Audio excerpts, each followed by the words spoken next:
नगर पंचायत बिल्हा को containment zone declaration पर आप सभी नगरवासियों से अपील की जाती है कि घर पर रहें, सुरक्षित रहें, स्वस्थ रहें व अनावश्यक कार्य हेतु बाहर ना निकलें। अगर निकलें तो कम से कम सिर्फ और सिर्फ एक परिवार का एक ही व्यक्ति निकले और जब आप निकलें तो फेस मास्क और सोशल डिस्टेंसिंग के नियमों का पालन करें। यदि आप इन सब नियमों का पालन करेंगे तो आप सुरक्षित रहेंगे, स्वस्थ रहेंगे व अच्छे रहेंगे।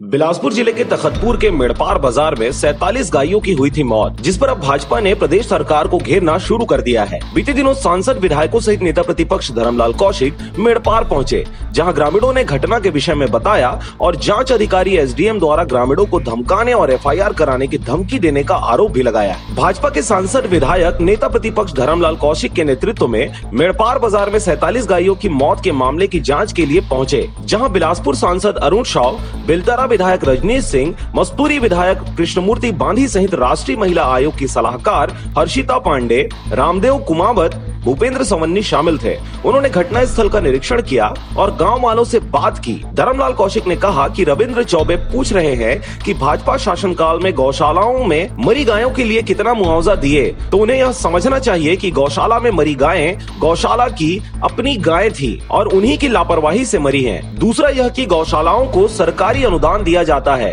जबकि मेड़पार बाजार में मरी गायें किसानों की हैं और उनकी मर्जी के बिना एक कमरे में बंद कर दिया गया। इसलिए किसानों को अपनी मरी हुई गायों का मुआवजा पाने का पूरा हक है। ग्रामीणों के अनुसार एसडीएम के द्वारा ग्रामीणों को धमकाने और उन पर व्यक्तिगत टिप्पणी करने की बताए जाने पर कहा कि इस बात को हम ऊपर तक लेकर जाएंगे। ग्रामीणों को किसी से भी डरने की जरूरत नहीं है। यदि किसी को डराया या धमकाया जा रहा है तो यह गलत बात है और निष्पक्ष जांच पर प्रश्न चिन्ह लगता है। गौवंश को लेकर के एक तरफ जो सुरक्षा की बात की जा रही है, कहीं न कहीं उसमें कमी है और उसी का दुष्परिणाम है जिस प्रकार से घटना घटित हुई है। बड़ी घटना है। उस घटना को देखने के लिए, गांव वाले से बातचीत करने के लिए, जिनकी गाय खत्म हुई उनसे बातचीत करने के लिए, जनप्रतिनिधियों से बातचीत करने के लिए यहाँ पर हम लोग आए। सारी बातें हम लोगों ने सुनी हैं और वास्तविक में जिनकी गाय गई है उनको न्याय मिलनी चाहिए, उनको क्षतिपूर्ति की राशि भी मिलनी चाहिए। ये मांग हम लोग किए हैं और आगे भी इसको रखेंगे। तो ये जो मामले में लिपापोती के आरोप लगाए जा रहे हैं, इसीलिए हम लोग जानने के लिए आए हैं। कोई लिपापोती इसमें नहीं होगी। जो घटना है और जैसी जो जानकारी लोग दिए हैं उसके अनुसार से उसका रिजल्ट आना चाहिए, कार्रवाई होनी चाहिए और इस बात को लेकर के आज यहाँ पर हम लोग जानकारी लिए हैं। किसी भी घटना में तत्काल पहुँचना चाहिए। कोई किसी का आदेश की हम प्रतीक्षा नहीं करेंगे। हम जनप्रतिनिधि हैं। गांव वाले को हम बोलेंगे 3 दिन बाद आएंगे, एक एक दिन उनके लिए कष्टमय है। तो हालात को जानना चाहिए उसको, और जो उनका प्रतिवेदन आएगा देखेंगे उसमें क्या रहे, उसके अनुसार से उसमें हमको क्या करना है देखेंगे, कदम उठाएंगे। इस तरह की घटना प्रदेश में पहले बार हुई, क्योंकि इसमें किसानों की गाय है। गौशाला में जो गाय मरी है वो गौशाला की गाय थी, तो गौशाला को कोई क्षतिपूर्ति की राशि उनको तो अनुदान देते हैं, लेकिन हमारे किसान को कोई अनुदान नहीं देते। इसलिए इनकी क्षतिपूर्ति की राशि की मांग की है। और यदि कांग्रेस को ये लग रहा है कि इसमें राजनीति है, तो वो लोग ये चाहते हैं कि जो गौपालक है उनको न मिले, तो ये कांग्रेस की सोच हो सकती है। अरुण शाव ने कहा कि यह घटना बहुत ही दुखद है। किसी भी जानवर को सभी अपने परिवार के सदस्यों की तरह पालते हैं। यदि उसकी मृत्यु हो जाती है तो किसी परिवार सदस्य के मृत्यु होने जैसा दुख होता है। मैं समझ सकता हूँ कि आप लोगों को कितना दुख हो रहा होगा। हम सब आपके दुख और संघर्ष में सहभागी हैं। राष्ट्रीय महिला आयोग की सलाहकार ने ग्रामीणों से अपील की कि आप सब खुलकर अपनी बात कहें। किसी के बहकावे और धमकाने से बहकने या डरने की जरूरत नहीं है। आपके और गौ माता के साथ हुए अन्याय का पूरा न्याय दिलाने का भरसक प्रयास करेंगे और इसलिए हमारे सभी स्थानीय और प्रदेश के नेता आपके सामने सारी बात जानने आए हैं। इस अवसर पर घनश्याम कौशिक, कृष्णा कुमार साहू, प्रदीप कौशिक, नेत्रानाथ पांडे, संतोष कश्यप, अश्वनी साहू, राम कुमार पटेल उपस्थित रहे। मैं इस घटना की जितनी भी ज्यादा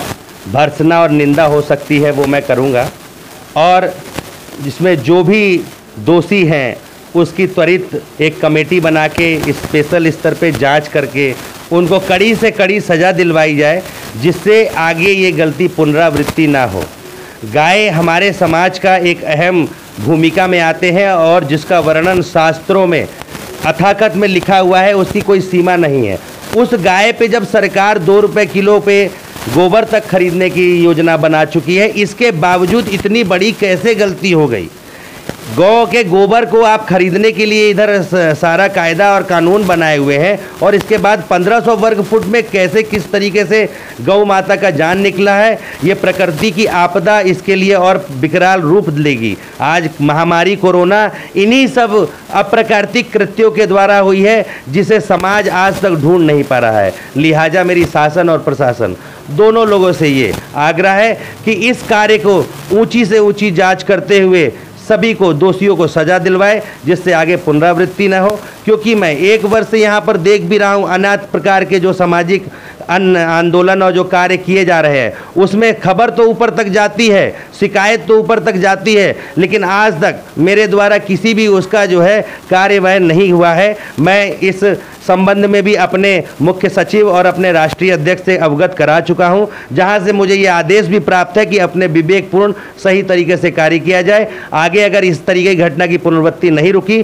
तो मैं जल्दी ही मुख्य सचिव और मुख्यमंत्री गृह विभाग में इसकी जांच के लिए शिकायत पत्र भेजूंगा। प्रारंभिक जांच जो मैं देख रहा हूं समाचार, और उससे मुझे पाया गया है, तो इसमें जो सबसे बड़ी जो बात है वो ग्राम प्रधान की है। चूँकि ग्राम प्रधान मैंने ऐसा समाचार पत्रों और उसमें सुना कि ग्राम प्रधान जो है उनका नाम है रंगीला राम नेतांग, जो अपने कुछ ब्रिगेड, कुछ आदमियों को ले जाके 1500 वर्ग फुट में 100 गायों को रखा, जो कि एकदम असहनीय और निंदनीय है। अगर हम एक छोटे से कमरे में 10-20 बच्चों को भी रखते तो उनकी घुटन होती है, तो वो गाय माता का क्या हाल हुआ होगा। मैं इस कृत्य की घोर निंदा करता हूँ। वह जो भी उसमें जांच में पाए जाते हैं दोषी, उनके खिलाफ कड़े से कड़े मतलब कार्य हो, जिससे ये समाज उस चीज की पुनरावृत्ति को करने से पहले 100 बार सोचे। तखतपुर से राजाराम सोनवानी के साथ मनोहर बंजारे की रिपोर्ट, RJ रमझाझर।